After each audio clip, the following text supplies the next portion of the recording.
नहमदुहु व नुसल्ली व नुसल्लिम अला रसूलिहिल करीम अम्मा बाद फ़अऊज़ु बिल्लाहि मिनश शैतानिर रजीम बिस्मिल्लाहिर्रहमानिर्रहीम। मेरे मुअज़्ज़ज़ सामाईन अकराम, अस्सलामु अलैकुम व रहमतुल्लाहि व बरकातुहू। मैं अपने रब कायनात से ये दुआ करती हूँ कि मेरे जितने भी सुनने वाले हैं, रब कायनात सबको सेहतमंद, तंदुरुस्त और लंबी ज़िंदगियाँ अता फरमाए। हम सब की हर मुश्किलों, परेशानियों, तंगदस्तियों में मेरा रब कायनात हमारी मदद अता फरमाए। हमें ज़हनी, रूहानी, जिस्मानी अज़ियत और तकलीफ़ों, बीमारियों से निजात अता फरमाए। हमें ज़हनी और रूहानी सुकून अता फरमाए। हमें बीमार दुनिया से बचाकर बीमार मदीना बनाए। और जो हम सब के हक़ों में बेहतर है, मेरा रब कायनात हमारे लिए वो अता फरमाए। और जो हमारे हक़ों में बेहतर नहीं, उसका ख्याल भी हम सब के दिलों से निकाल दे और हम सब को अपनी रज़ा पर राज़ी रहने वाला बना दे। आमीन सुमा आमीन। आज मैं आप लोगों को वजीफ़ा बताऊंगी रब कायनात के अस्माउल हुस्ना या बसीरू का वजीफ़ा बताऊंगी मैं आप लोगों को। ये आपके लिए नज़रे गैबी, ज़ाहरी और बातनी नज़र खोलने के लिए है कि बातन ज़ाहरी नज़र तो आपको पता है कि जो हमारी दुनियावी आंखें हैं, ये जो हमारे चेहरे पर जिससे हम देखते, इसको ज़ाहरी नज़र कहते हैं। और जो बातनी नज़र होती है वो आपको वो रब कायनात की छुपी हुई चीज़ें दिखाती हैं, उसको बातनी नज़र कहते हैं। तो उसको खोलने के लिए रब के कायनात के वो गैबी ख़जाने जो आम नज़र से हमें, हमारी दुनियावी ये जो हमारी नज़रें, इससे हमें कुछ नज़र नहीं आता। अगर बातनी नज़र हमारी खुली हो तो उससे वो रब कायनात के पोशीदा राज भी हम पर खुल जाते हैं और हमको वो नज़र आना शुरू हो जाते हैं। उसके लिए ये वजीफ़ा है या बसीरू का। तो औलिया, अगर आप इस वजीफ़े को करते हैं तो यकीन कामिल के साथ कीजिएगा।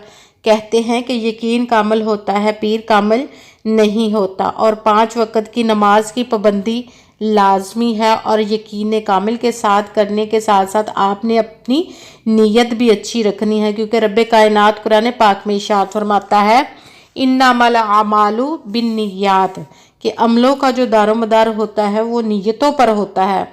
अगर हमारी नीयत अच्छी है तो हम कैसा भी काम कर रहे हैं तो वो हमें अच्छा ही उसका अमल मिलेगा। और अगर हमारी नीयत ही अच्छी नहीं तो जैसा भी हम मर्ज़ी अमल कर लें तो हमें उसका अजर नहीं मिलता। इसलिए अच्छी नीयत रखिएगा अगर इस वजीफ़े को करते हैं तो। अगर तो आप करते हैं तो ठीक है, क्योंकि आप लोग मुझसे किसी मसले के बारे में वजीफ़ा पूछना चाहते हैं या कि किसी काम के लिए इस्तिखारा करवाना चाहते हैं या महफिल मिलाद के लिए मुझे बुलवाना चाहते हैं या कि कुरान पाक ऑनलाइन पढ़ना चाहते हैं तो डिस्क्रिप्शन में नंबर दिया हुआ, आप लोग राब्ता कर सकते हैं।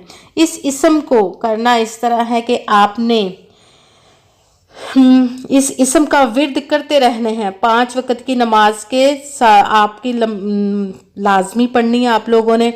और या बसीरू को आपने जितना भी हो सके आप पढ़ें तो ज़्यादा बेहतर। और अगर आप किसी ख़ास आप वजीफ़ा करने चाहते हैं तो रोज़े जुमा को नमाज से आपने पढ़नी है तो सुन्नत और फ़र्ज़ के दरमियान पहले सुन्नतें पढ़ लेनी है 4, उसके बाद आपने दरमियान में 100 मरतबा इसकी तलावत करनी है। या बसीरू 11 दफ़ा दुरूद पाक पहले पढ़ना है, 11 दफ़ा बाद में पढ़ना है। सुन्नतों और फ़र्ज़ के दरमियान पढ़ना है इस वजीफ़े को। सुन्नतें अदा करने के बाद ये वजीफ़ा करना है, उसके बाद फिर आपने फ़र्ज़ पढ़ने हैं। तो रब कायनात आपकी बसारत खोल देगा, ज़ाहरी और बातनी दोनों आपकी खुल जाएंगी। और अगर आप उस तरह नहीं करते तो इस तरह भी कर सकते हैं कि जुम्मा के दिन फजर की नमाज की सुन्नतों और फ़र्ज़ वैसे ही जैसे जुम्मा की नमाज के दरमियान है, इसी तरह जुम्मा वो सुन्नतों और फ़र्ज़ों के दरमियान है, उसी तरह ये फजर की नमाज के भी इसी तरह दरमियान में आप पढ़ सकते हैं। या कि असर की, यानी कि जुम्मा के बाद है। दोनों जुम्मा के दिन का ही वजीफ़ा है। चाहे तो आप फजर की नमाज के साथ भी कर सकते हैं, चाहे तो आप असर की नमाज के साथ भी कर सकते हैं। पहले सुन्नतें पढ़नी है, फिर ये वजीफ़ा करना, उसके बाद फिर आपने फ़र्ज़ पढ़ने हैं। तो रब कायनात से आपने दुआ करनी है अपने लिए और मेरे लिए भी दुआ कीजिए कि रब कायनात मुझे भी जो भी मेरे दिल की ख्वाहिश है रब कायनात वो पूरी करे।